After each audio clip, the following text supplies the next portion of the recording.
tired. Alas 2 ng hapon, kainitan ng araw.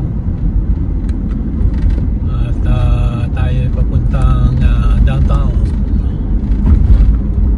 Hindi na tayo magpe-freeway. Madalas po kasi pagka nagpe-freeway ako, may stranded ako dyan sa bago dumating ng Albro. Medyo nagta-traffic na hanggang doon sa Spoken Bridge.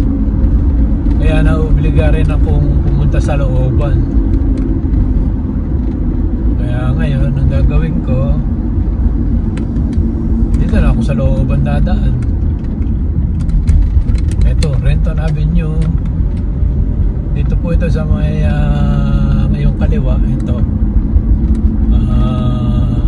sa 55 at saka Renton Avenue, yung Kubota Garden. Yan po ang starting point natin. Kubota Garden, pupunta tayo downtown. Yung unang 4-way stop, pero parang 5 stop ito eh. Isa, 2, 3, 4, 5, 6, 6-way stop pa. Yung 4-way stop nito 6 na stop kasi nga parang kailangan dito rotonda. Ayan, 51st, Roxbury, Renton Avenue, nagkasalubong yung tatlong street. Kaya 6 na stop. Dati dyan marami na aksidente, pero parang gumanda ngayon nung maging lahat ng kwan i-stop. Ang sunod na stop ay dito sa Henderson, yung kaliwa. Dyan po yung Rainier Beach Light Rail Station sa kaliwa, mga isang block lang. Ay, na doon na yung railway station. Tagal din yung stop sign. Ayan, go na tayo. Diretsuhin na natin ito Renton Avenue hanggang Martin Luther King.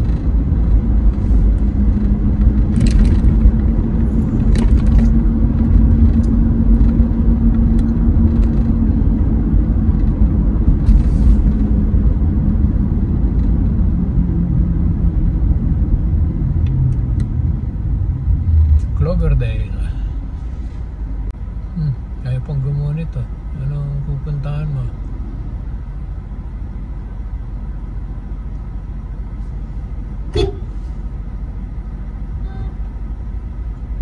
Oh, matutulog ka eh.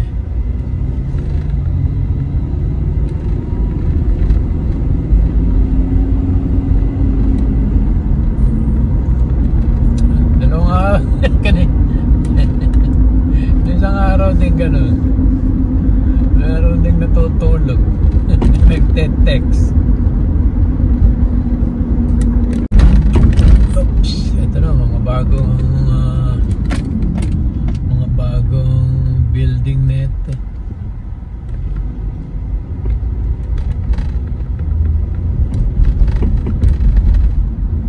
Itong apartment sa kanan hindi pa ginagalaw. Siguro yan mga next year 2 years. Mga condominium na rin matataas yan, yung mga original na apartment.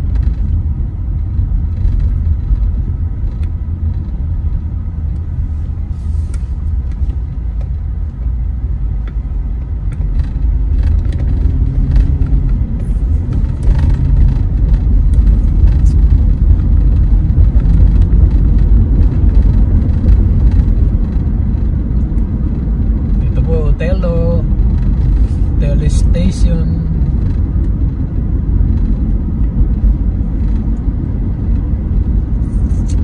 Sakay ng light rail papuntang Linwood, downtown, Chinatown.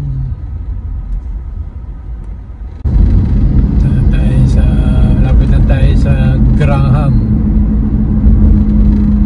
Ito sa may Starbucks. Ayan, may light rail sa kaliwa. Papuntang kwan niya, Sitak. Pero ang lasik hinto niya, Engle Lake.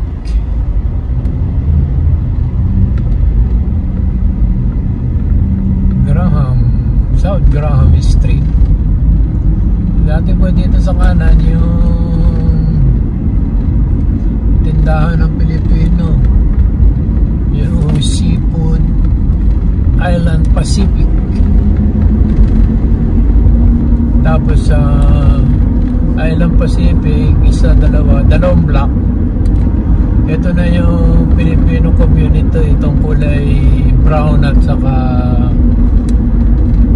tsokolate nito, Filipino Community Center na yan, between Graham at saka Orcas.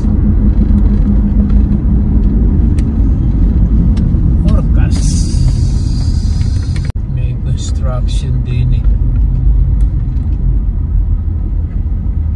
Yung bagong condominium siguro. Yan o, may bagong ginagawa na naman dyan. Dito sa may Hudson.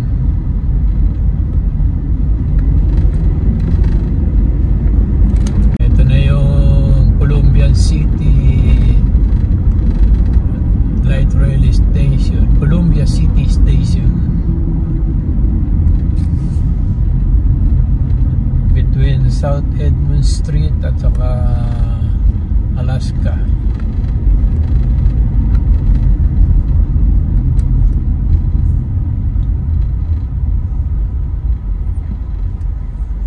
Ito yung isang tren, isang 5 minuto lang yata ang pagitan.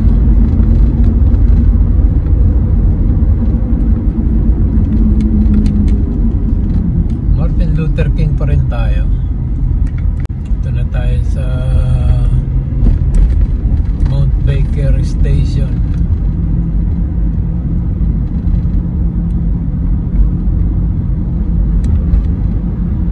Pagkalawa natin dito sa Rainier,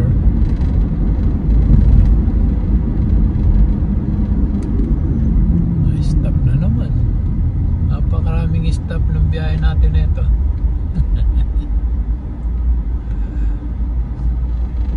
Dito po sa Rainier, kakaliwa tayo. Diyan naman sa kaliwa na yan, nadyan yung Mount Baker Light Rail Station.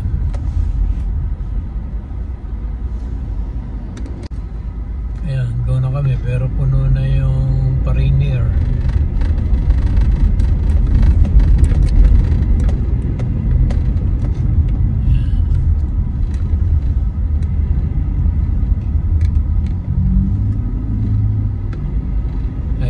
Sa bus lane na dumadaan.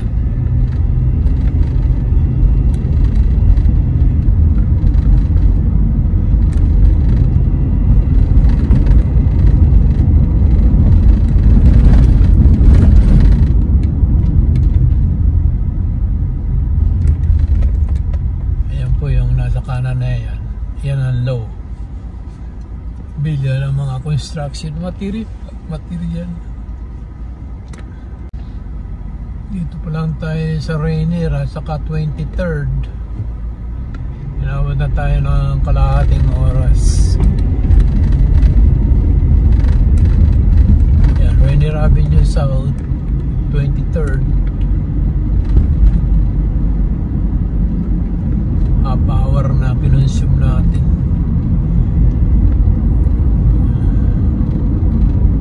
Ayaw lang sa freeway kasi mahirap mag-exit.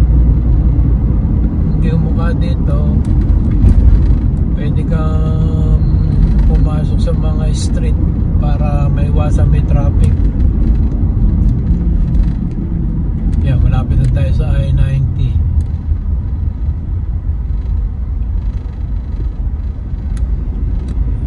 I-90 Hamlin Robinson School. Yan po ang dating Uberto. Yan, pagka pumanang ka dyan, I-90 na yan, papunta na ng east. Oh, na-stop. Ay.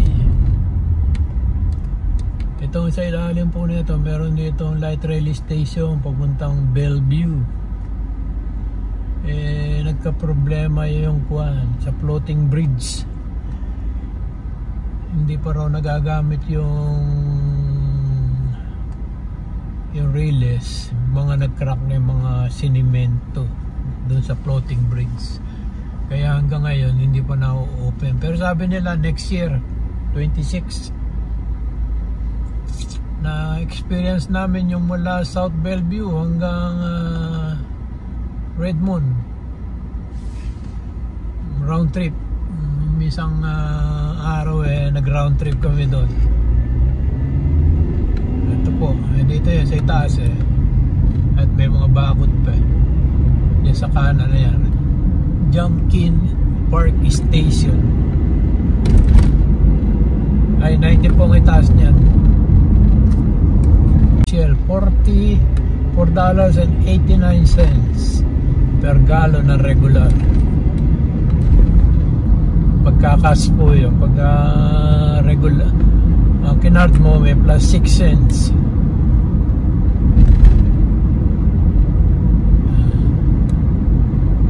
Smooth na sana hanggang doon sa Denny-Way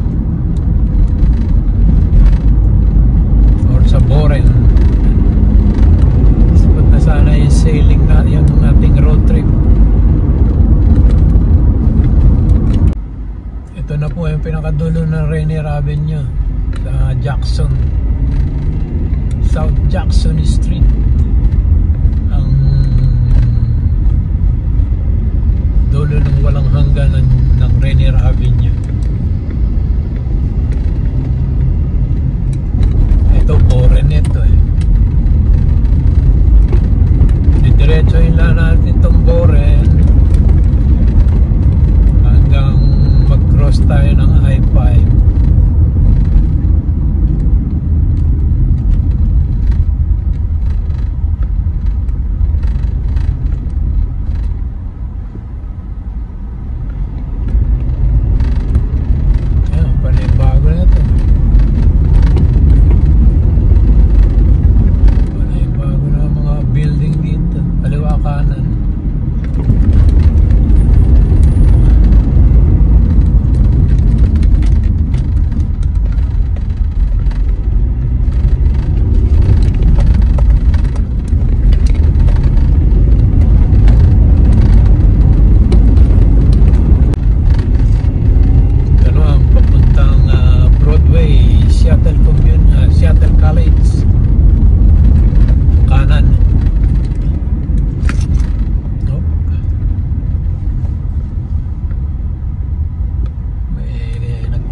Madison, pakaliwa papunta downtown yan, Madison.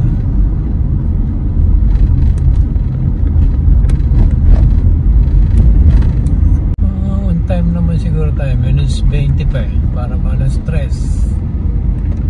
20 more minutes. Dito na tayo sa ibaba ng Boren University na ito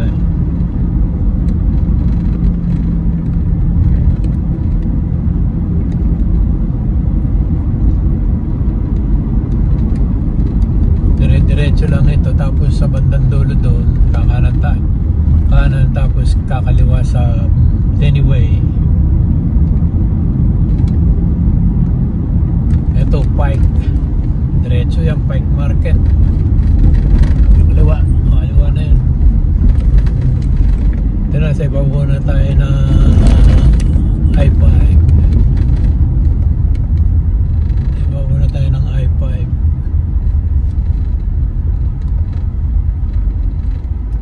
Muna tayo pababa.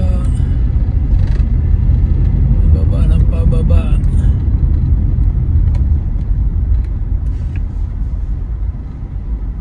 Traffic.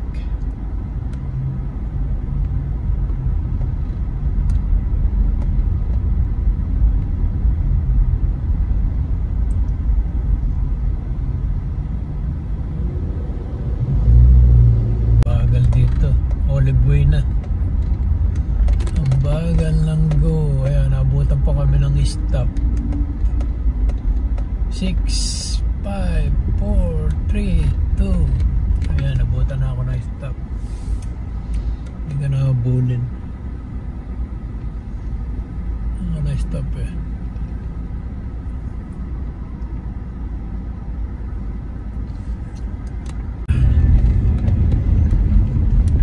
Diretso lang tayo.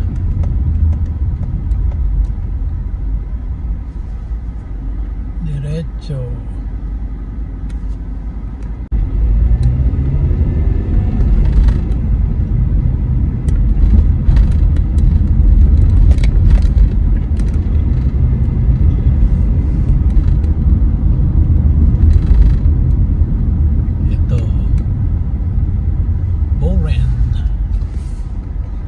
Traffic.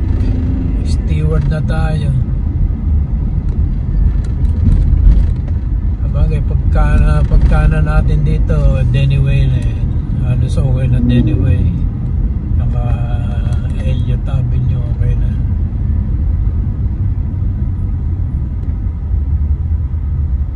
Kaya mag-automatic na tayo dito kakanan.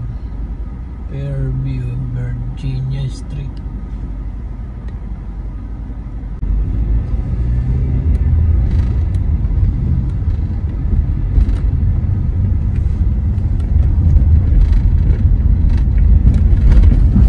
Anyway na tayo dito sa Tutabela. Ano yan? Grocery.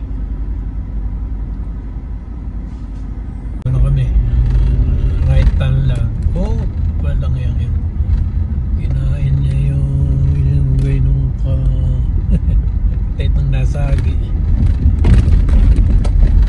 Ito Denny-Way na ito.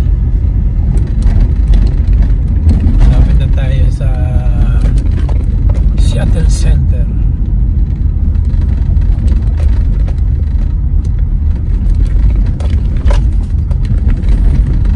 Napunta pa tayo ng stop.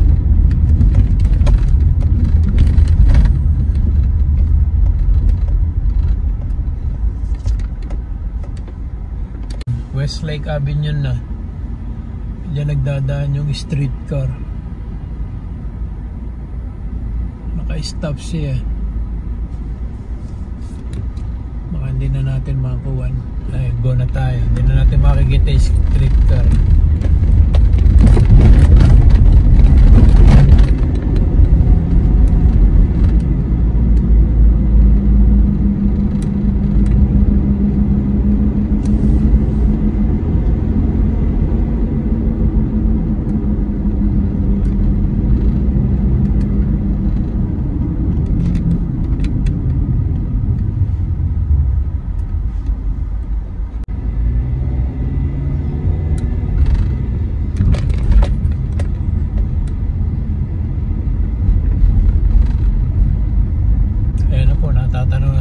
Yung Seattle Center.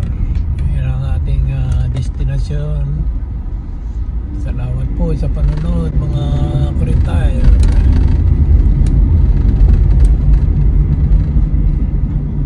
Yan po ang Seattle Center.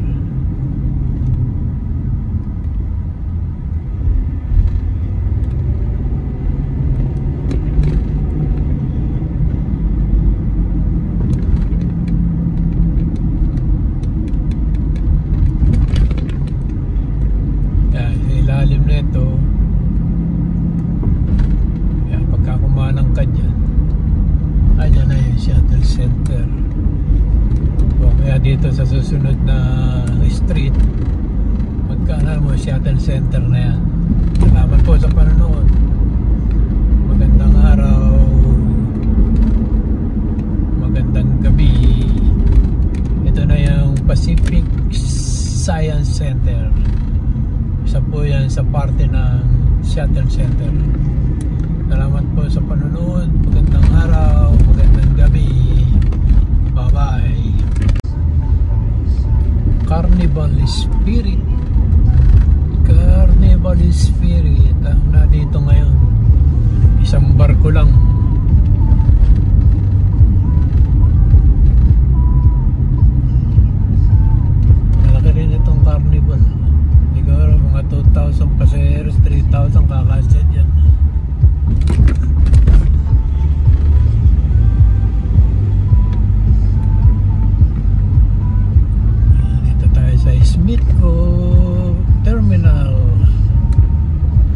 Bus Terminal.